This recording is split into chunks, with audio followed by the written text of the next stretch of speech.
Okay, we are in Dickson, Tennessee. Yep. We are at the Clement Railroad Hotel and Museum.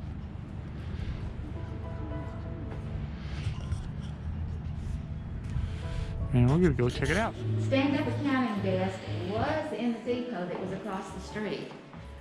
So it is a railroad item, so the railroad workman could stand there and do his paperwork, and then he could turn to the window and sell tickets to the train without moving very far.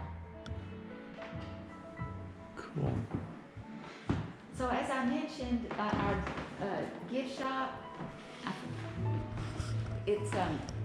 it used to, 100 years ago, items were being sold out of it, so we're still selling items out of it. And that brings me to this room behind you, our office. That was the Telegraph Office. It also has a door to the outside, so you can come in without going into the hotel to send a telegraph if you wanted to. So we're still using this room for communications. This is the original registration desk. Wow. This is an original registration book. We don't know what each column stands for particularly. Well, actually only one column we don't know. This first one, it may have to do with number of meals or number of baths, we're not sure. But this column that says time on it has these B, D, and L's in it. So those stood for I think somebody's turned the page on me.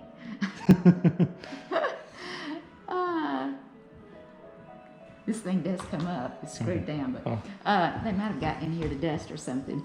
But because I don't remember seeing any B's. But B would have been breakfast. L would have been lunch. D would have been dinner, a 5 o'clock dinner, and then 9 would be a 9 o'clock supper because the store stayed open late and the railroad men worked late, so they may come in around 9 and need something to eat. But the manager assumed that everybody would be eating breakfast, so she usually didn't indicate breakfast there. This is a 1930 phone book from Dixon,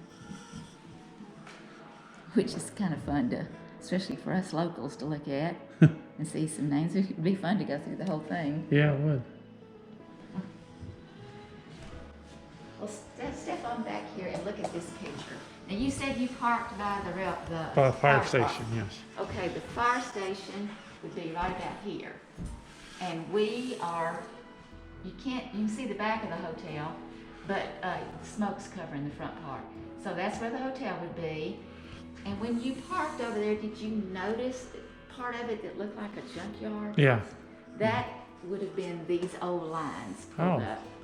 Now CSX just uses it as storage for their railroad ties. And now it just has the one line, the one rail line in it? Yeah, just one now. So back after they built the railroad, eventually it became 3 lines coming into town to accommodate these spur lines. And these spur lines tell me that there was a lot of trade going on in Dixon at one time. This is Main Street over here. This building is this building. This was the original freight passenger depot, and then in 1923 they built the depot that's out there now, and it's right there. So we don't know exactly when this picture was made, but we know it was after 1923 because of that building. Gotcha. This is a repair shop. It was a big deal to have a repair shop in your railroad. We were the closest place west of Nashville with a repair shop for trains. This is a turntable, and I would have never guessed it was anything except some railroad men have been through, and they've told us that. They can recognize that stuff. Wow. So what they would do is they would push a car over here, and they could turn it whether they wanted to go in front or the back end, whichever way they wanted it in the repair shop. They could turn it around with that turntable. So this picture is when the railroad company was taking most of its employees in Middle Tennessee, or across upper Middle Tennessee anyway, to a 4th of July picnic at Montgomery Bell. So over here, this picture Once again, we're not sure exactly when it was made, so we just have to guess with that car. When do you think it was about? I'm gonna guess late 40s. Yeah, who knows? But still so we don't know when that one was. And these three lines were still out here in the late 40s. Now we lost our passenger trains in the early 50s, so I guess that had something to do with taking up two of those lines anyway. Now this picture was made right out over here. This would have been the Bank of Dixon over here. There's the hotel. There were businesses in the park at that time. So. Oh, I can see the first couple letters of the hotel there. So that train, we do know that was made in 1947. That was after World War II. They had built that brand new City of Memphis train in Memphis, and they were taking it across the state to let people get a free look at it. It looks like all of Dixon showed up. Sure does. And it also looks like, well, they were trying to drum up business, so to speak. This down here is a timeline of everybody that's on the railroad since it was built. So right now, of course, it's CSX. Oh, there's the L&N. We saw their old train depot in Etowah. Oh. It's a turn of the century train depot down there. My son and I just stumbled across it one day, so we went in there and we were getting there because we were going hiking. And we just happened to pull up just as they were opening. Oh. So the girl there gave us a tour of that place. It was really cool. I bet. Well, you probably recognize some more of those trains, the early trains. And then on back to when they first started building the railroad out here in 1862, what was going on? Civil War. Yes. And who built those tracks out there? Looks like the Union did. They did. You're exactly right. The Yankees built our railroad out there. And I'll tell you why when I get to another room. Okay. So behind you, this plaque is about Mr. Halbrook and the hotel. Mr. Halbrook built this building. He was originally from Centerville, and he moved to Dixon because it was kind of hopping. He saw the potential of growth here with the railroad coming through here. So he bought this building that was originally at this site. He tore it down and built this nice, modern, efficient building. So Modern to them. Tearing To things them. down years ago too. We don't know exactly when this picture was made, but it was made before the turn of the century. So these three lines were out there even then. But this building was modern because it had steam heat, it had electricity, not much. And the electricity was only in downtown, and it had running water, and not much of that either. You mentioned how this town didn't exist before the railroad, stuff like that. What's interesting, the girl said that the depot for the L&N down there in Etowah didn't exist until they made that, for the same reason, that railroad, and they made that depot. And then Etowah grew, not Ottawa, but Etowah, which was kind of north of the Cleveland area there. Okay.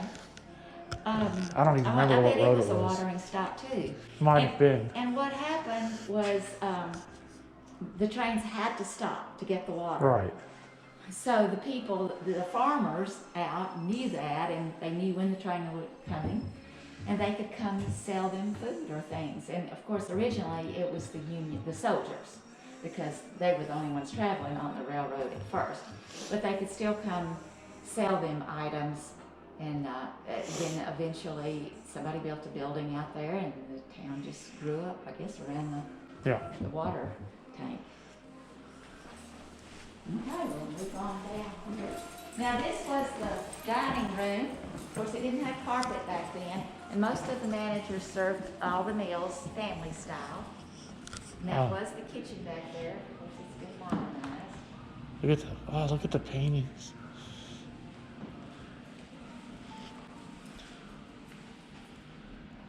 I love the paint too. The paintings always catch my eye, especially landscapes like this one. We rent this out for small occasions.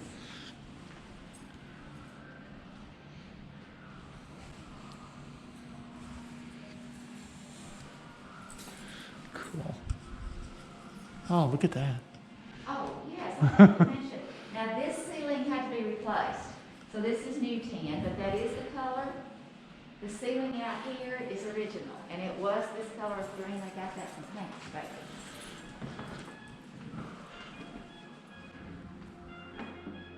Oh, I missed that when I came in. These next 3 rooms are where the manager would have lived. So we've got a different theme in each room. So we'll step in here. This is our, oh, they've gotten that fixed. So this is our train. The theme is the trains, the early trains. And this is kind of fun if you want to come back when I get through with you. You can look at, see if it's working. Yeah. You can just click on something and read about it. And there's an There's early the Methodist picture. Church. Yeah. So we have that. Now this is not old, but I really like that. So I'm going to get your daughter to come over here. I'm going to let you do this. I want you to get that gold handle, pull it back, and and pull it all the way back. Now I want you to push down really hard, real hard. Do it again. Do it. Make it two.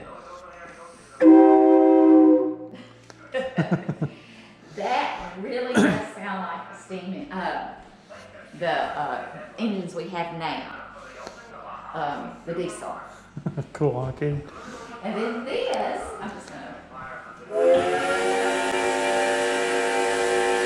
This is something we use with the children to try to explain a steam engine, but that really kind of sounds like a steam engine. Get the trains up there. Let me see if this has been fixed. No, it used to go around.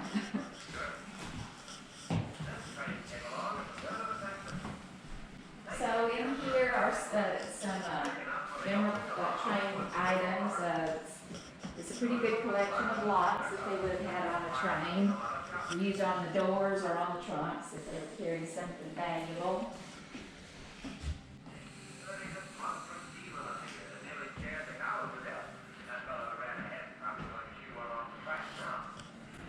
Neat.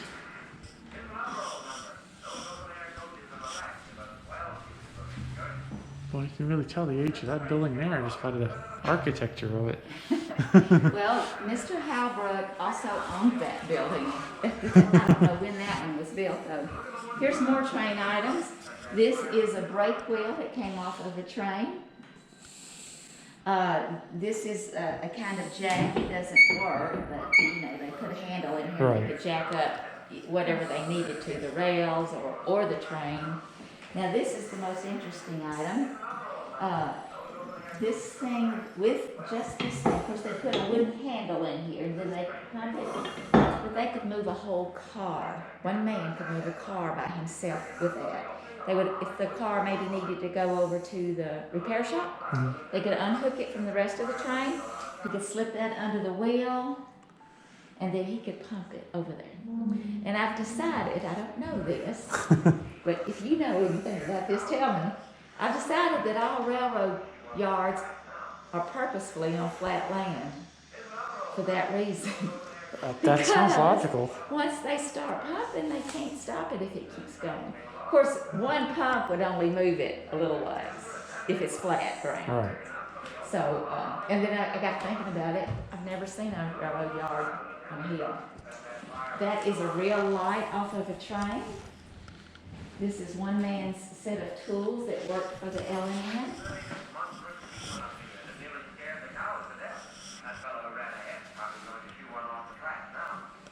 Okay, we're going to look at this map. It's a 1920 railroad map, so not all the towns are on it. But when the war started, from your history, and you tell me, if you want to add anything that I might not know, please do. Or tell me if you think I've got anything wrong, too. But early on, especially, let's see, after it took a year, but the Union Army just kind of waltzed in and took Nashville. They didn't even have, the Battle of Nashville was at the end of the war. So we know that, but being in Nashville, they needed a way to get supplies. So the Union Army would come down the Ohio River up there. They didn't take the Cumberland River into Nashville at first for two reasons. And one was that the river was not always deep enough for their boats. And the other is that Fort Donelson sits right about where that D is. Now, are you familiar with Fort Donelson? Mm-hmm. That's another day trip. Yeah. It is a whole battleground. Oh, cool. Near Dover, Tennessee. So up on it was on a cliff overlooking the river. Fort Donelson was, so they could shoot cannonballs down and stop any kind of traffic they wanted to. But it did fall early in the war, but it was about a year later. So in the beginning, they had to come on down to the Tennessee River, and they stopped there at Johnsonville, which was a town then. So there was a dock, it was easy to land there, and then they would march into Nashville. Well, they soon decided it was easier, and by the way, I forgot to say, before the war started, they had built a railroad out of Nashville to as far as about Kingston Springs up there, and then, so the Union Army decided it would be a lot easier for them just to build a railroad from Kingston Springs to the river, and that's what they did. And that's how come the Union Army built a railroad out there. So as you can see, and Dixon's on there. Backing up a little bit, you probably haven't spent much time in Dickson County, but No, it's the first time we've been here. County, and this is the town of Dickson. But what is the county seat of Dickson County? This isn't it? Dixon isn't it? Oh, it's Charlotte, Tennessee. And if you're going back east, aren't you? Yes. You can go through Charlotte to get back on it's a straight shot to Charlotte, but you'd have to get over to Ashland City, and that's a crooked road. But you might want to do something like that. But anyway. There's Cookville, right? Yeah. So Charlotte sits about 10 miles north of Dixon. The Union Army didn't care a thing about our county seat. They just wanted to build a straight line to Nashville. So it bypassed our county seat. Consequently, Charlotte did not grow anymore. It still looks about the same way it did during the Civil War. Oh, but our courthouse was already built, and it's over there. So we have some branch offices over here, but yeah, Dixon took off with that railroad travel and commerce. Interesting. That's really interesting. There's some pretty nice lamps here. Now this one with that metal all the way around the back of it, it was called a Caboose Lantern. They could hang that on the back of the caboose and not worry about the lamp getting so hot on the backside and the caboose catching on fire.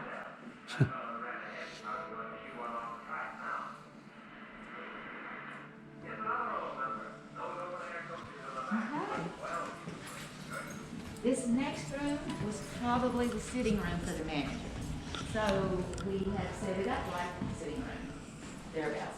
And there's these two doors so that the manager didn't have to go out in the hallway to go from room to room.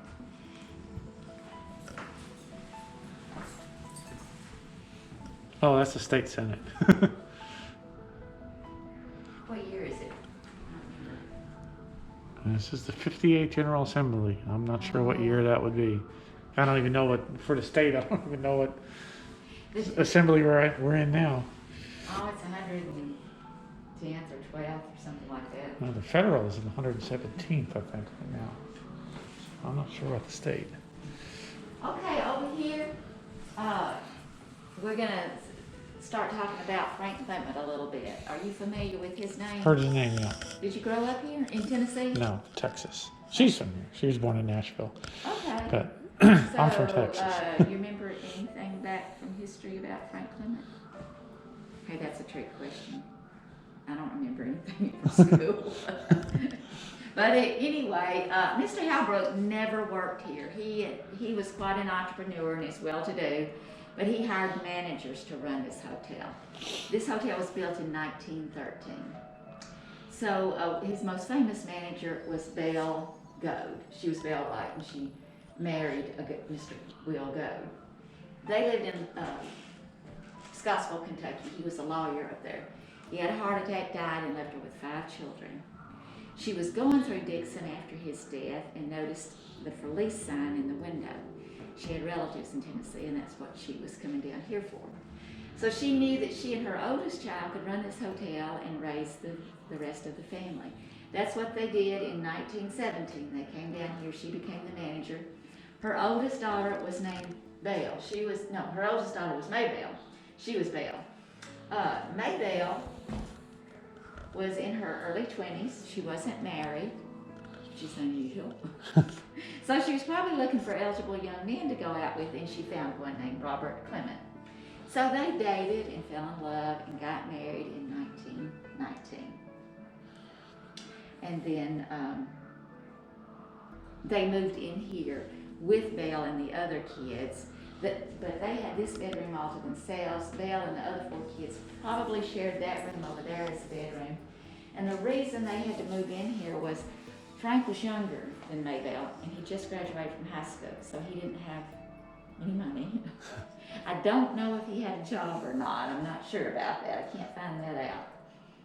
But anyway, they were living in here. So a year later, what do you think happened?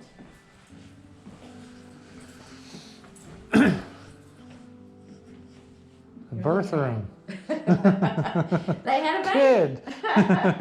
Yeah, and they had the baby in this room. This is the original bed. We got that neat. from the family. And the cradle is original also. That was Frank Clement's baby cradle.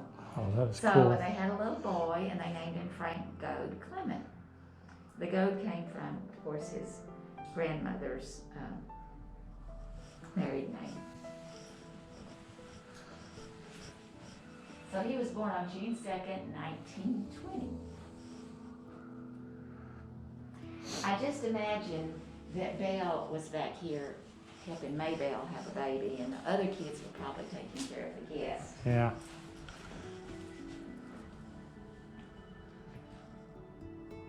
That's his little baby picture there, and that's rare to have a baby picture back then. He looks kind of scrawny, but that's what they didn't take their babies out early like we do. So he's probably a couple of months old there, because they had to take him down to the photography studio for Right. the picture.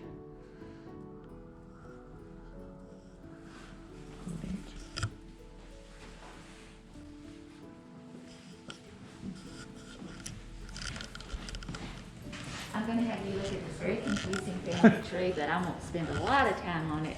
But this is where I'll tell you what I think about the connection with Crossville and the hotel here. So just backing up, Belle and William had 5 children, and their oldest was Maybelle. Maybelle married Robert. I think she looks older than he does in that picture too. And Maybelle and Robert had 3 children. Frank was the first child, the oldest, who grew up to become a governor of Tennessee. That's the name. That's now the name clicks. Okay. Their second child was Annabelle, and their third child was Imogene. So they stayed here for about a year after Frank was born. Then they moved to Scottsville, Kentucky.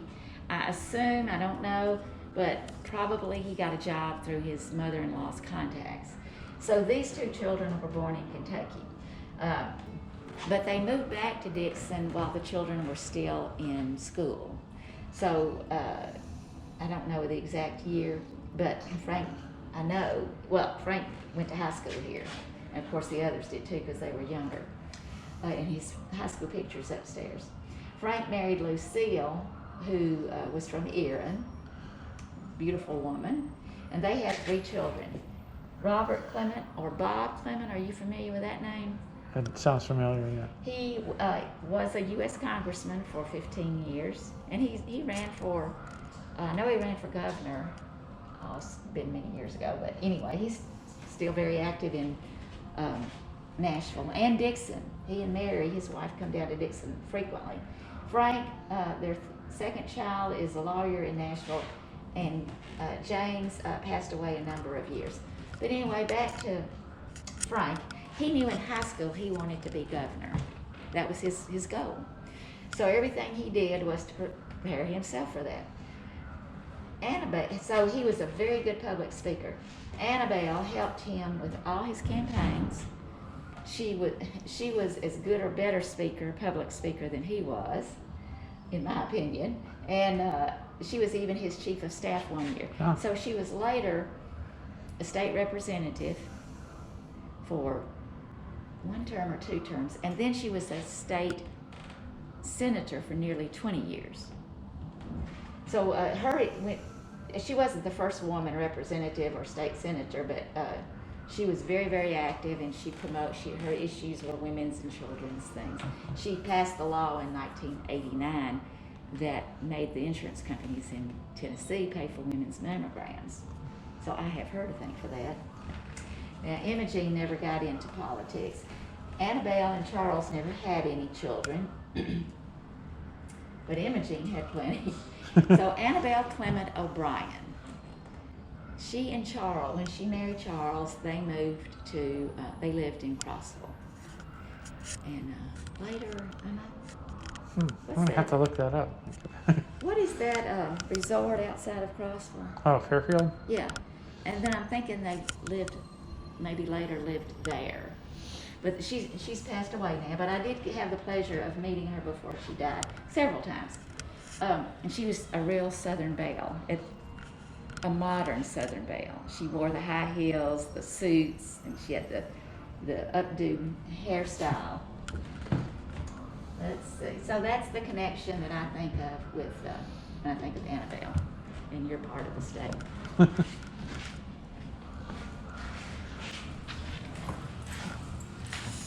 This is a blow-up of that picture we saw up front, but I like to look at it because you can kind of look at things a little bit better. So this is Mr. and Mrs. John Alexander. They were the second owners of this hotel. They named it, we know they named it Alexander House, so we assume, we can't tell, that said Alexander House up there. We think they left Dixon Hotel on the window, which was the original name, because the hotel had a good reputation for serving good food, and they felt like that people coming in on the train would remember that they had eaten there and it was good. They might stop there and eat again. So you can really see those 3 lines right there. So what has Mr. Alexander got in his hands there? Those turkeys? They are, yes, very good. He's gone out and got some turkeys, so she's probably going to go out back and pluck them and cook those. So these are their children. They had a mess of children. These are probably guests. We think that they're getting tired of waiting on the photographer, hence her provocative stance. Now, what's on his feet?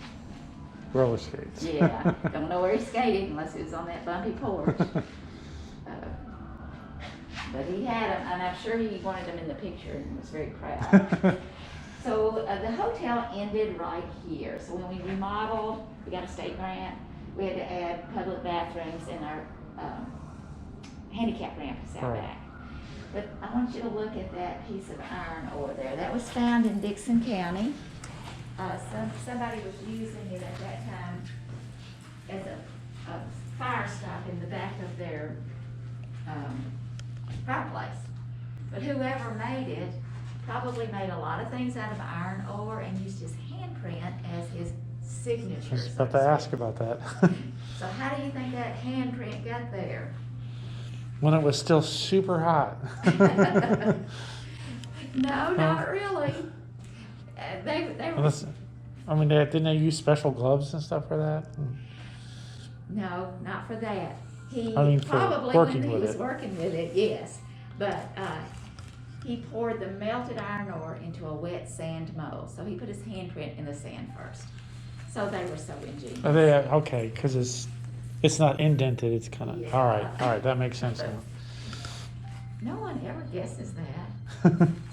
I just figured he just stuck his hand in, but now that I can see it, it's raised. It's raised, so that can. Pretty smart. Now, they moved this out of the train room. I haven't been back in a while, so I like to talk about this rail because Do you get into trains? Well, I've gotten into it because we've stopped at the depot in Cookeville, and then there's of course that one in Etowah, and we've stopped at a couple of others and filmed it. So yeah, it's gotten more interesting because there's so much history tied to the railroads. Well, I like what I'm going to point out. Just amazed me because I didn't know. First of all, I didn't know a lot of things. But this is an old rail. So how do we know that this was an old rail? Well, Besides I'm going the- to judge. Is that a modern rail? Yeah, Because it's so much smaller. exactly. The early trains didn't weigh as much as the later trains, so they didn't have to have as big of a rail. And I was reading something just this week. It was on the Dixon. It was a history thing on Facebook about Dixon. There's a Dixon site, and some guy posts a lot of stuff. And it was talking about. He talked about 2 times when the railroads were torn up. And in one of the times that a lot of railroad tracks were torn up, he talked, I can't remember the word he used, but he had a picture of it where they would, they could heat the rails, they would burn the cross ties, lay the rails on top of that, and then the rails would bend, or they could take them and just wrap them around a tree. But you could do that with something like this. You couldn't with this. Yeah. So yeah, this is the size of the rail that's about the size that's out there right now. I don't get into the pounds thing, 60 pound, 138, but that's the difference. And it's interesting because my son and I, we do a lot of hiking, and we've hiked a lot in East Tennessee. We've come up in, especially around the Dayton area, where there used to be a lot of coal mines. They've turned a lot of those old rail beds into hiking trails now. Oh. And we've come across a lot of old rails like that, in our travels out there. Wow. And it's pretty cool. Plus, in a lot of areas, you could still see the wood, the ties? Uh-huh. It's still embedded Wow. in the ground. So You'd think they'd be So farther yeah, away the by railroad has a lot of history, in this area. now. Yeah. Those other things, I know that's a brake pad of some kind. L&N. So.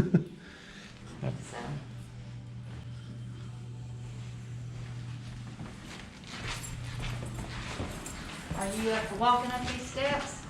Sure. Okay. Now this picture is in Dixon, and that would have been this is from that same time that that train we saw in the picture up front, because it's the same train, all decorated. But the water tank wasn't in the train yard. And they had to pump the water up to get it up there, but they could let it drain out into the train. Where did they put it in? There, yeah. By gravity. But I don't know why they didn't just pump it out and have it in the train yard. But I don't know everything. Okay, these steps would not pass codes these days, would they? No. It's been over too far apart. It's too steep without a landing.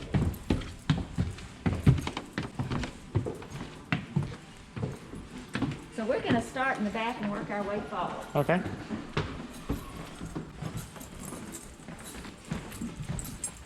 So remember the hotel ended right here.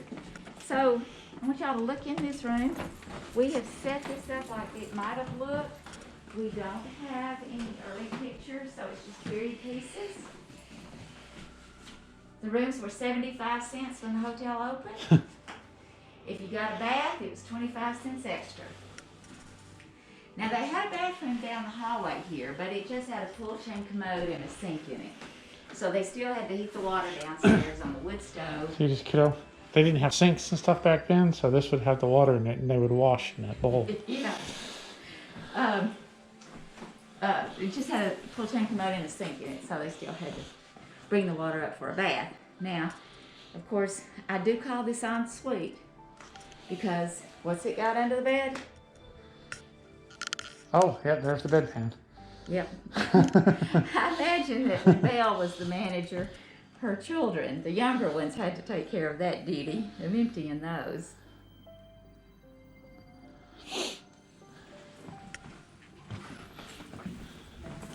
Now this room we call our commerce room. It's got we talk about the early businesses in Dixon in this room. This picture was a postcard, and it was taken right outside looking north at Main Street. So they must have alerted the people that they were going to take this picture, because all the men have on white shirts, some have on a tie. They would not have come to town normally like that, only to church. They probably chose this location to show how modern Dixon was with its one electric light. It looks like they're getting ready for more look at all those electricity. poles. That's a lot of poles for one light. Yeah. Now we assume that this is a telegraph line right here. Okay. We don't know what that is. It must be a defect or something Yeah. in the camera. But they did have to let that light down every time they turned it on or off. They turned it on at night and off in the morning because the switch was on there.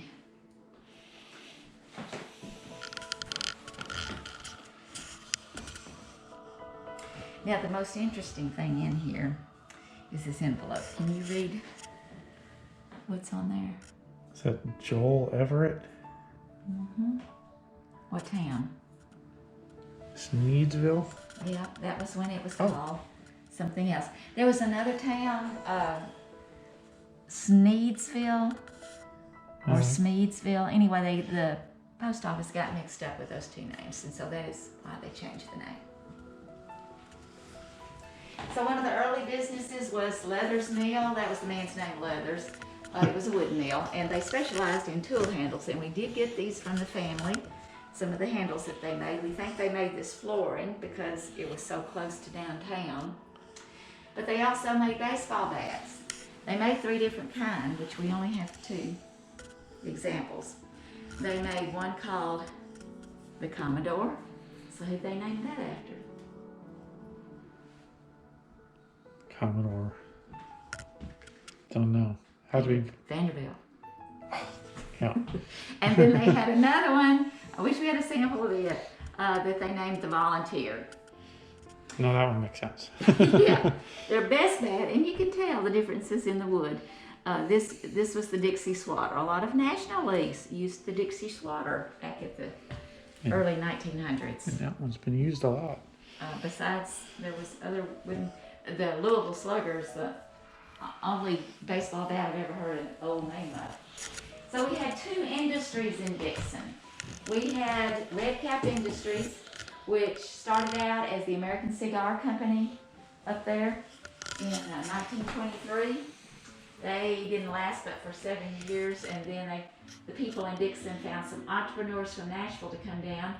Now this building, that doesn't look like much, but it runs a whole block. It's of course it's not work.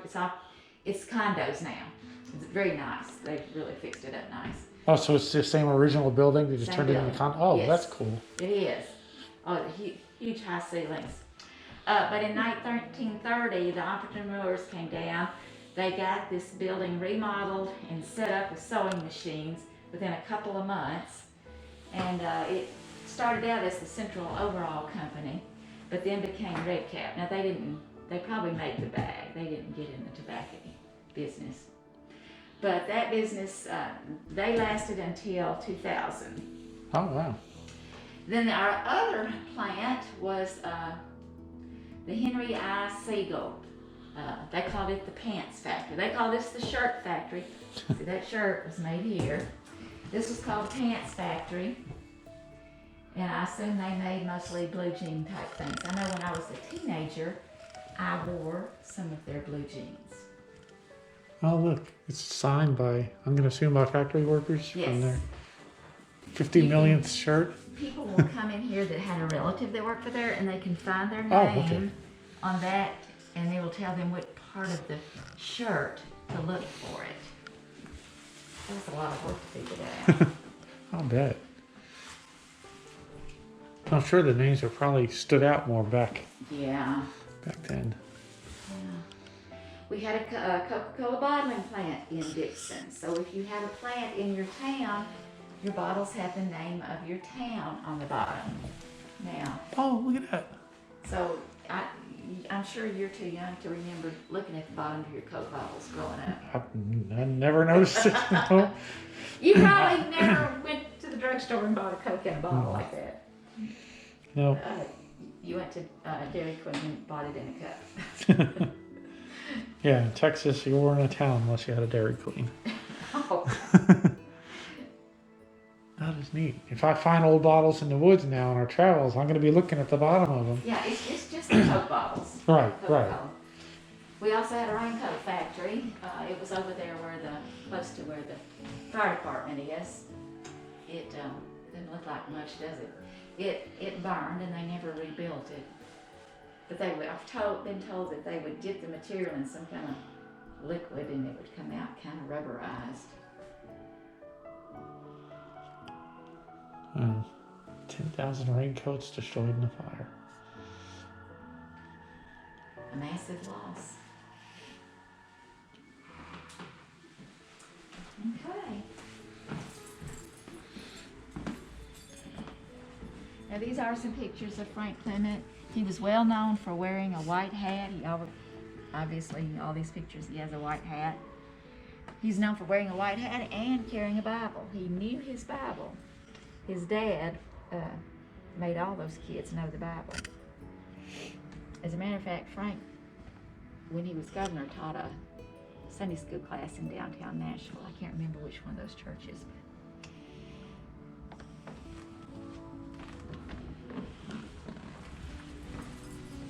And this room is about the early history in Dickson County. Do you remember from your history that Tennessee at one time was part of North Carolina? I've seen old maps that show that. Well, it got to be too much for the people over across the mountain here in Tennessee to take care of themselves, what with the Indians and, no, that's why they asked to be part of North Carolina, to get their help. And then it was just too hard to traverse the mountains to help them. So they decided it was time to split up. So that's how that all came about. So in the late 1700s, James Robertson was one of the people that came over from North Carolina to help settle Nashville. Are you familiar with that name, James Robertson? Mm-mm. There's James Robertson Parkway in Nashville that's right around downtown, around the Capitol. It's named after him. Anyway, he helped not only settle Nashville, but a lot of Middle Tennessee. So they really call him, he's not, John Sevier, and you're probably more familiar with John Sevier, is more, he would, to me, would be the father of Tennessee. James Robertson might be the father of Middle Tennessee, actually. But he came to Nashville. He was in Dickson County a lot. I don't know why, either chasing Indians or surveying. But he discovered the iron ore in the soil here. And he discovered it in the Cumberland Furnace area, which, of course, here's Dixon and there's Charlotte. Now, if you went home without getting on the interstate here, you could go to Charlotte and take Highway 49 to Ashton City and get back on the interstate. But he came down, James Robertson started Cumberland Furnace before the turn of the century. He was traveling back and forth between Nashville and Dixon. So Montgomery Bell came down from Pennsylvania, became partners with him, and then soon bought James Robertson out, and Montgomery Bell owned the Cumberland Furnace all by himself for all his life. He also had other furnaces around the mid-state. At one time, Montgomery Bell was considered one of the richest men in the South. But Montgomery Bell was a hard taskmaster. He was very hard on all his employees, the blacks and the whites. So they didn't much. They had to buy everything they bought from his stores, so they had to buy from the company store. They didn't want to, but they did with the inflated prices, like you've heard, like all those little towns out on the mining towns had the company stores. Yep. But so they finally decided, and they got it done. They settled Charlotte, and it was about 10 miles away from Cumberland Furnace. They wanted it farther enough away from the furnace so that the soot didn't settle on things. But they wanted to have stores with good items and decently priced items. So they settled Charlotte. That was really the first town. This was just a community, actually, up there that got settled. And it was incorporated in 1804. They named it Charlotte after James Robertson's wife, Charlotte. And you might be familiar with Charlotte Pike in Nashville. Yeah. That was named after her. Oh, cool. Also, she must have been a really beloved character to get all that recognition. I mean, the wife, they don't ever notice the wives. This is the original courthouse that was built in Charlotte. It's still there. However, over the years, they have added wings onto it so it doesn't look like this. And we do have the oldest working courthouse in the state. Neat. We have a new courthouse, but this still has offices in it. Needed a bigger courtroom. That's what happened. That might be worth going up to see. Yeah, you don't have to be anywhere too much before dark. Oh. Yeah, you can ask Siri to. Well, no, she'll take you to the interstate. You might have to get to Charlotte before you call her. Yeah. I don't know how to make her do a route that's not direct. But of course, these are other towns in Dickson County: Burns, Sladen's kind of far out, and Van Lear, and of course White Bluff. Now we have an area north of Charlotte called the Promised Land area, and that was land that was set aside that the freed slaves could purchase after the Civil War. They did have to buy it. So that's why they called it Promised Land. It was the promise of their future. A lot of prominent black people in Dickson County today came from that area. We do have those two original buildings that are still there. That would be interesting to go see too. Yeah. In the 60s and 70s, a lot of the blacks there sold their land and moved up north to places like Detroit to get better jobs. So it kind of lost its culture, but they still do a really good job down there with festivals and important events to bring back the history too. Right. Also in Dickson County is a place called Ruskin Cave, and it was originally a colony, a socialist colony that this man started in Tennessee City area. And when he had enough money, he ran this newspaper called The Coming Nation. It was a socialist newspaper, and he sold it all across the country. So when he had enough money, he bought this land. It's in a beautiful area of Dickson County, and it has two huge caves. This is the biggest one, Ruskin, and moved everybody down there. And they were quite prominent. You know, they looked very good. Yeah. They had everything they needed down there. They had, of course, they had the printing company. They had schools. They had a college down there. It's quite impressive. It didn't last. They moved to Georgia at the turn of the century, and I guess they just disbanded because I can't find anything else about them. It's almost like what happened to rugby. Oh, rugby. Oh, I like to compare that to rugby. If they'd have preserved, they didn't preserve any of the buildings. Oh. But rugby is adorable. Oh, we love rugby. We've been there 2 or 3 times already. Yeah, it would have been the same premise. Now that picture behind you is a lot of the prominent people from Dickson County, and that was painted by the artist in residence in 2003. He lives here in Dixon. He was the artist in residence. Awesome artist. At that time. Yeah. So this room is the ironwork room, and there's Montgomery Bell. It's the only picture I've ever seen of him. He never married. He had a trusted slave that he let do his books, and actually he let him travel and buy other slaves. He eventually gave Sam Worley one of his furnaces. So that is how he, a black man, ended up owning a furnace. Now that is It's off of Highway 70. Yeah, I've seen pictures, actual pictures of that. Okay, you know where all those canoes are? Yeah.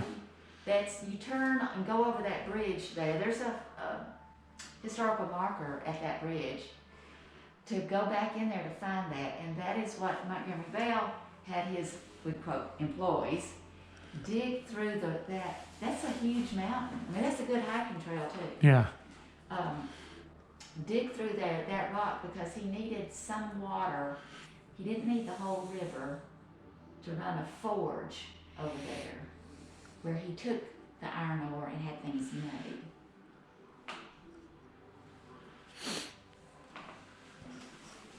So this example over here, I like to point this out, it's the best example I've seen of how they made the iron ore. That gate downstairs would have gone on a door like this on a furnace. Usually all you'd see of a furnace would be the smokestack. Everything else would be underground. So what they would do, and James Robertson was apparently a very well-educated man because he knew iron ore when he saw it.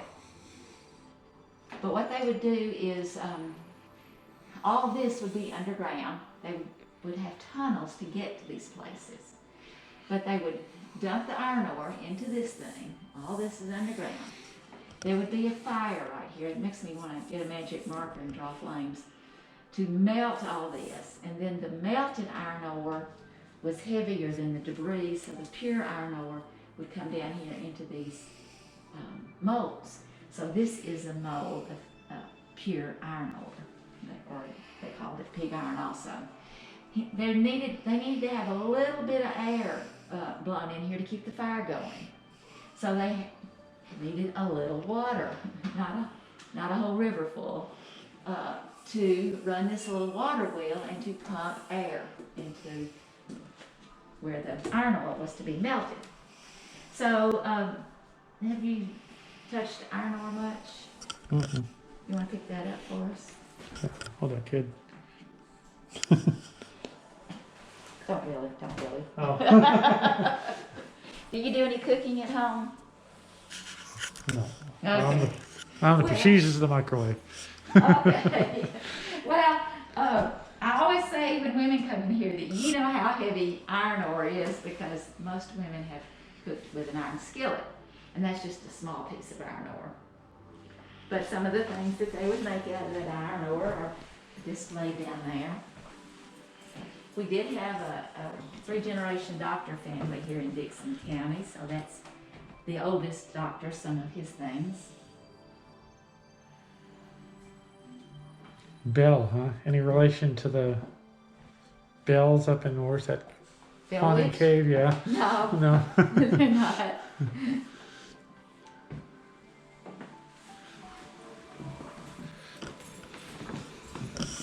Some more drugstore stuff.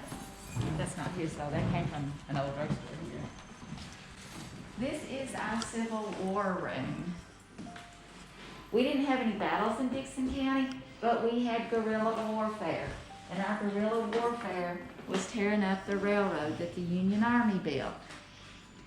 They did take over this church is in Charlotte also. They did take over the Union Army did, and used the church for a hospital, like they did a lot of places. Now these Civil War items are not real. That might be, but most of them are not. But they're real reenactors items. Of course, the material things wouldn't last. I know those shoes aren't original either. I didn't know that. But when the Union Army came down here to build that railroad, they did not bring people to build it. They hired blacks when they got here. I don't know how they found enough, but they did. A lot of blacks ran away with the prospect of making money, hoping that they could continue running away on up north. They also took slaves from local landowners. But they soon realized they could pay them even less if they just put them in their army. So down here they created the 13th U.S. Colored Infantry. And I run across that name quite often in Civil War papers or whatever I'm reading. So a lot of those workers were the ones that ended up settling in the Promised Land area. So they had some money to purchase that land with.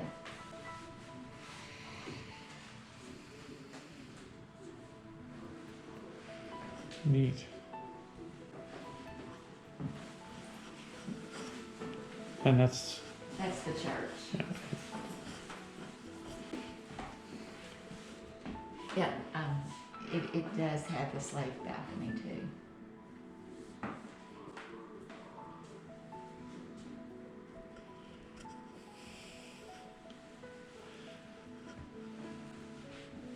That's pretty cool.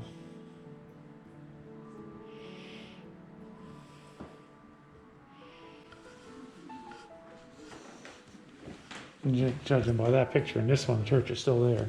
Yeah, it is. So if you do go to Charlotte, you have to drive around the square. The square is just right there off of that main road. You should see the church. This is our Black History Room. We had a black high school in Dickson. It ran from 1936 through the spring of 1965. So that tells you the fall of 1965, Dickson County desegregated. Now, the first town in the whole South to desegregate was in Clinton, Tennessee. Have you read anything about that? Mm-mm. We've been through Clinton, but yeah, we didn't I don't know if they had check a out museum anything there or here. not. But at that time, the governor was Frank Clement. And he said, in 1954 is when the Supreme Court came down with the Brown versus Board of Right. Education. And Frank Clement said that we are going to have peaceful desegregation in Tennessee. We're not going to be in the news like Alabama and Arkansas. And he meant it. But 2 years after that ruling came down in 1956, Clinton, Tennessee desegregated. I don't know why they did, because nobody else did. The Supreme Court did not put a timeline. Or they told everybody they had to do it, but they didn't put a timeline on it. But I figure that Clinton probably did because they had empathy for those blacks, because they did not have a black high school. Those kids had to go to another town, they had to get transportation to another town, and probably pay tuition into another school if they went to high school. So they, in 1956, they did desegregate. There was a little trouble. Nobody was ever killed, but the Ku Klux Klan did show up. Now, where's the home of the Ku Klux Klan? You gotta know this. I don't really care for the history of them, but Pulaski, Tennessee. really, Yes. So they were close. They were close by. They just ran up to Clinton, Tennessee. They did burn crosses. They did plant a bomb at the school, but all it blew up was the gym, so nobody was hurt. And they did it at night, so it was like they were trying to just warn them. I don't think, it doesn't sound like they wanted to kill anybody. But so Frank Clement did send state troopers to Clinton. He didn't have the National Guard, but he wanted to make sure those kids got to school and home safely because they walked to school. But he knew they were safe while they were in school. So the rest of Tennessee. sounds kind of like that movie Ruby Bridges. Could have. Now this is from Dixon. Well, is it the Dixon? No, it's the Black High School yearbook. But those kids, they call them the Courageous Six. They came to the white high school in Dixon to take some classes that were not offered at their high school. Now, when they first asked, it took a couple of years. They were refused, but they finally let them come for that, whoever wanted to take that class or classes. So it was just kind of a gradual desegregation. My husband graduated from here in 1965, and he told me that he remembered blacks going to high school with him, which would have been 62 through 65. Right. But he didn't know why, since they hadn't desegregated. And that just told me that the kids didn't care. Yeah. It's, They usually don't. It's It's the grown-ups. Supposedly the grown-ups. Yeah. But the blacks have been a big part of Dixon history. They all worked on the railroad and they served in the army. Are you a basketball fan at all? Well, Oscar Robertson, his nickname is the Big O. Now he's older than me, so he's been long retired.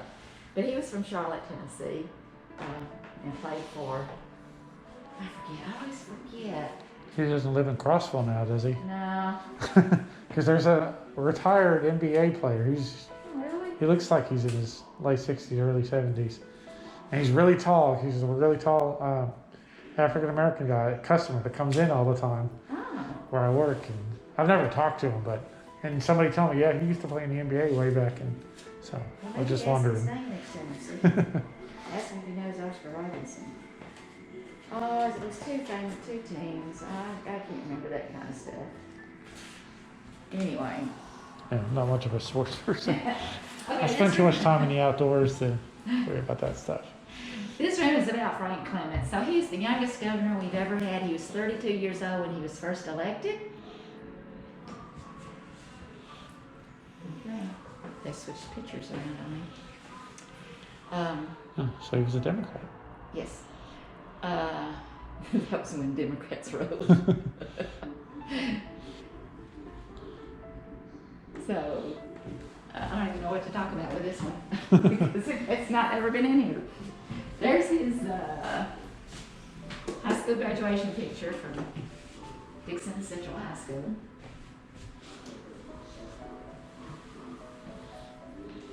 That's cool. Okay, this one talks about some of the things he did when he was governor. Like I said, he was very young, but he was very vision. He had a lot of vision. One of the first things he did was get free textbooks for the students. He said that when he was going to school, a lot of the kids didn't have textbooks to take home to do their homework in and study. So he did that. We weren't the first state, but we weren't the last. He separated the mental health department out of the regular mental health department so it could have its own budget and grow. And at that time, the way to treat mental illness was to institutionalize people. Now we have medicine, so we're tearing down the institutions, which is fine, whichever works. Then he also promoted libraries and the mobile libraries. And there he is with his wife, and he was good friends with Harry Truman. Oh, cool.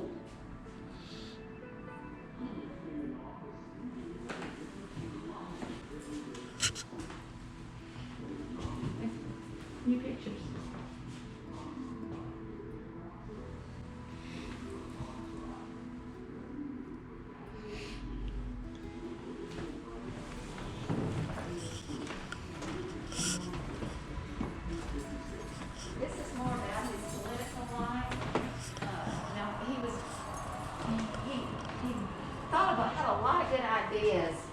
For things such as prison reform.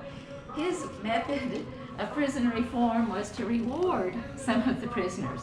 And one way was he got this guy named Johnny Bragg, who was a well-known singer around Tennessee. He'd get him out of jail. I don't know what they were doing in jail. There were probably a lot of racial profiling going on. But he would get Johnny and some of his friends out of jail to go sing on the campaign trail for him. So that was a good thing. And one little guy from West Tennessee was going through here, and he said when he was in high school, his parents were friends with Frank Clement, and Frank knew that he had a little band, and he would get him to go around West Tennessee with him to play music at the campaigns, the rallies. So he was very big on civic things such as, and at that time, March of Dimes was huge. So he promoted all those kinds of things.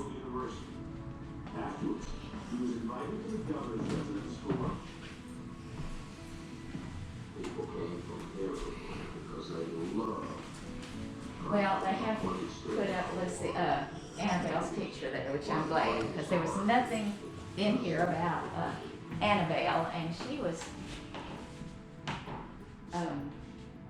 a groundbreaking woman for everything that she did and stayed involved in. 32-year-old Frank Gold Clement from Dixon defeated Gordon Browning in 1952. Clement came into office eager to This make a just difference started. in the This is a lives short of video. everyday Tennesseans. At his inaugural reception at the Hermitage Hotel, the public was invited to attend without tickets. Clement drew a large crowd. Nothing new for the captivating speaker, who would later be invited by former President Harry S. Truman to give the keynote address at the 1956 Democratic National Convention.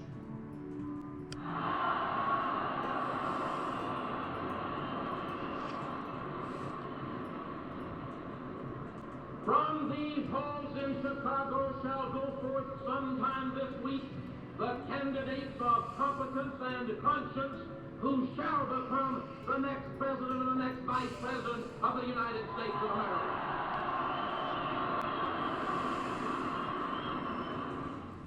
When Frank Clement was re-elected for a third term in 1962, it was at the height of the civil rights movement.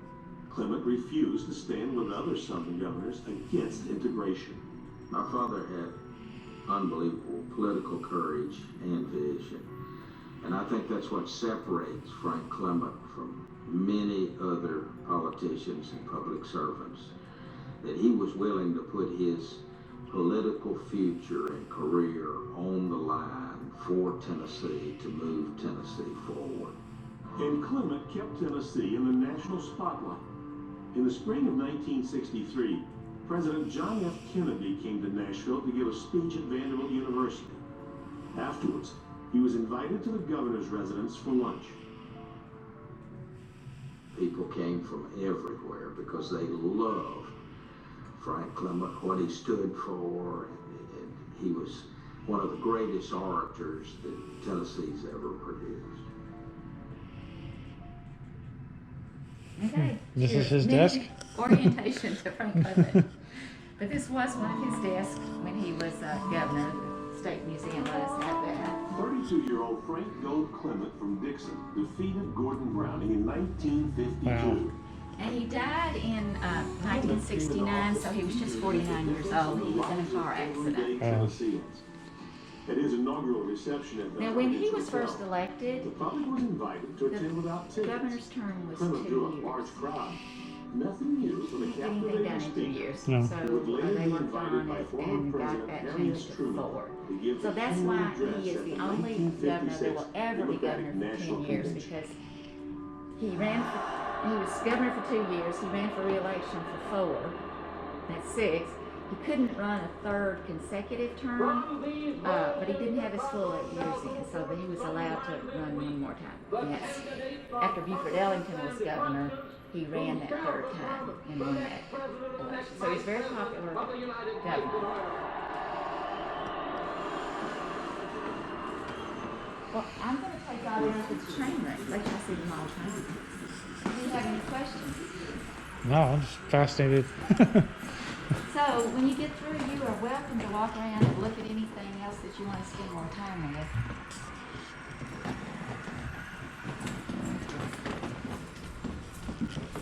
Oh, hey Pete! Haven't seen you in a while. Yeah. So these people are from Prosper, Tennessee. Okay. Now Keith's just a big kid, and these railroad guys, these model train guys, Yeah. built all this, and it's really fascinating. So I'm going to be downstairs if you have any questions, and I'll let Keith show you around. Okie dokie. I really appreciate it. Okay.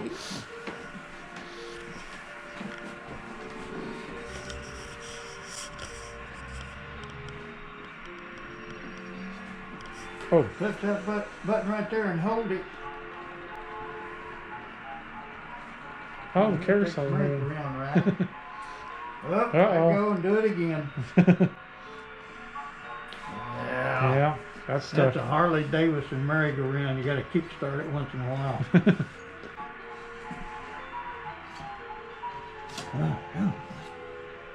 Well, Well, There there you we go. go. I said, we got to see it once. down across the hall, you seen the sawmill that made the ball bats and axe Yeah, handles yeah, and yeah. everything. That's it right there.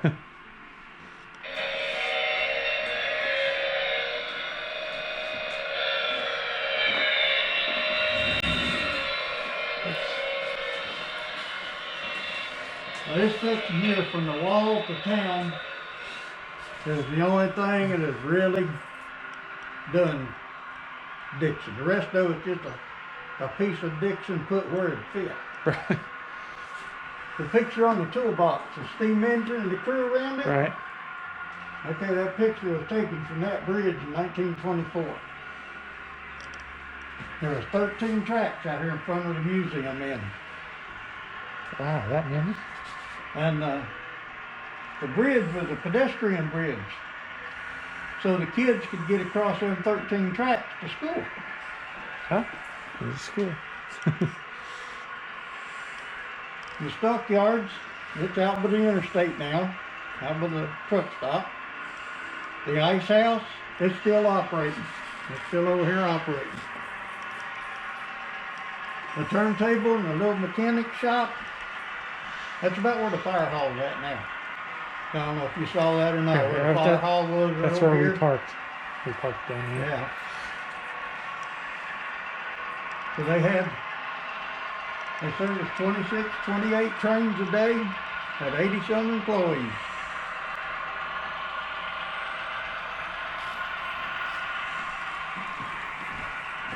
Right here, Ray, you can see the Train now leaving for White Bluff, Kingston Springs, Pegram, and all points east to Nashville.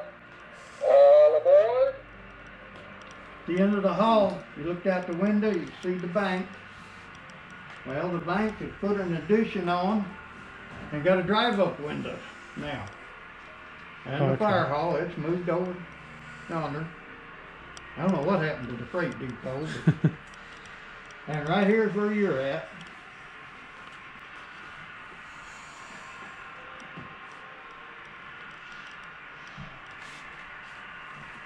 This big building, that's the clothing factory. You heard all about across the hall. Yeah. Construction site, that's going to be the post office. One of the club members got a hold of the original 1936 blueprints for the Dixon post office. Right. And he is reducing 1 to 87, this scale, and laser cutting piece at a time, Oh, wow. and building the post office. He's been close to 2 years at it now, probably. But you can see when it gets done, you can take the roof off, you can take the top floor up. All the offices is going to have 1930s furniture in them and everything. That's dedication right there. Yeah. Yeah.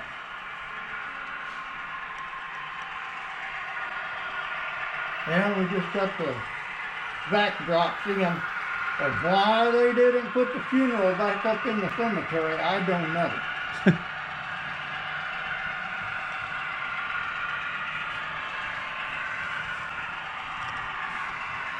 And here's this milk delivery truck. I think it's a cute story. It sat in the driveway over at the farm ever since this thing was built. And a couple of years ago, had a tour, whole busload of elementary kids. And old Wayne gave a speech about all the employees and the tracks and everything. Any questions? And a little girl standing over here holds her hand up and says, "Why do you have a milk delivery truck at a farm that has milk cows?" So it's over here now. Smart kid. Well, they was from Van Leer. There's a couple dairy farms out there around Oh, okay. Van Leer, so she probably knew.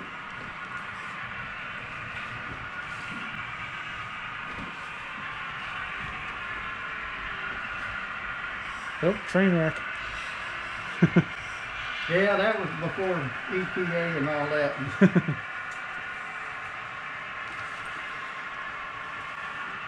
See the train crash. That bridge, well, this whole thing was built when I got here. I've only been here about 5 years.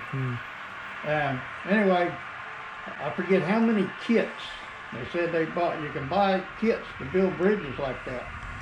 they bought several kits, and one of the members of the club is a state bridge inspector, structural engineer. Yeah. So the whole club and him, they spent like 3 weekends, threw the instructions away and built that bridge. Oh, neat. And he guaranteed it to hold the weight to scale. Yeah.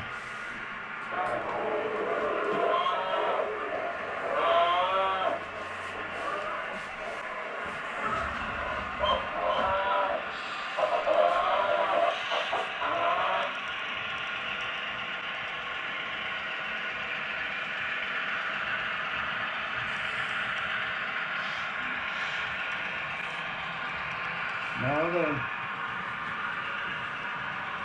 the cornfield, and the tobacco patch, and everything, that was one of the members' wives did that. It was all just a piece of wire when she started.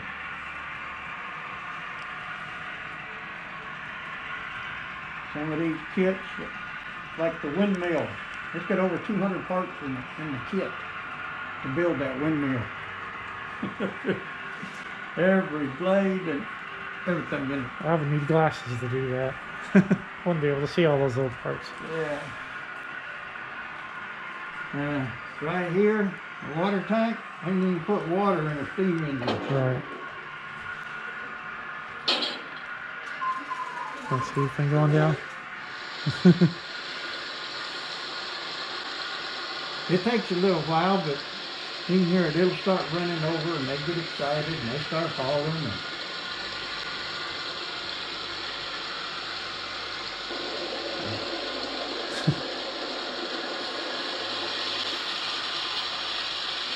Look at me, buddy. Watch it, the other side.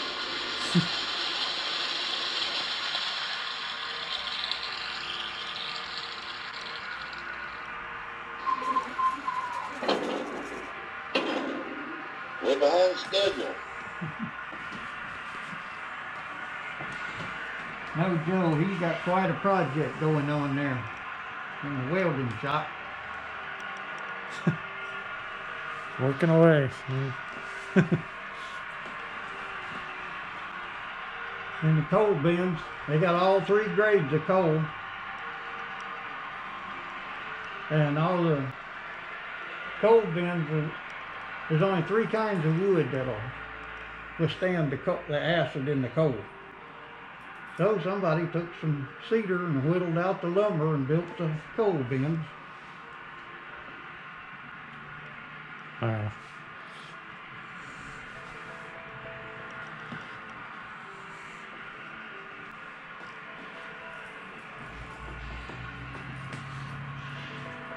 What I like to do is make loads.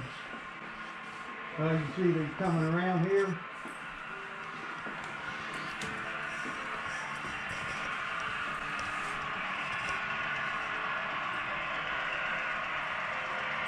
Hey, right there, the sweepings off of a construction site. That's a real steel. You know what that is? You ever work with a Dremel? Oh, okay. Well, it's the part that goes up on the Dremel. It's got a flex cord. You can take your tool around. That right there, you tell what that was in a former life? No, sure don't. That's the plastic off the handle of a 5-gallon bucket. Yeah, I see it now. The green one, Uh-huh. that's inside of the cap of an Elmer's glue bottle. That's the little peg that sticks up when you Yeah. twist the cap Yeah. down. Right there, that's the flex pipe off of that Dremel. And where that solenoid came from there in that last load, I have no idea. But the coils or the solenoids or whatever there's on each end of it, them is what the wax filters from hearing aids, the applicators came in on from the hearing aids from VA used to have.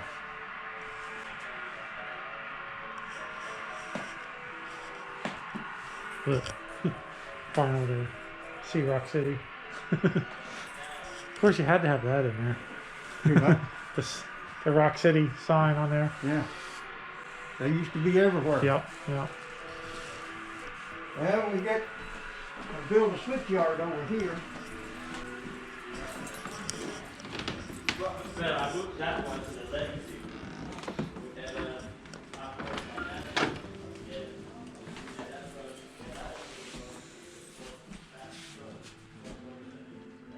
Put the trains together and take them through the wall and out onto the layout.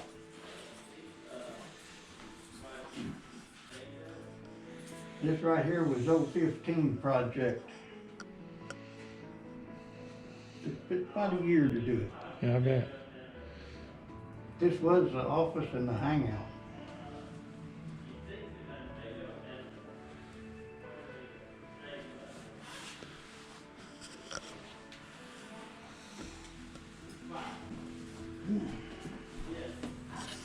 Any questions?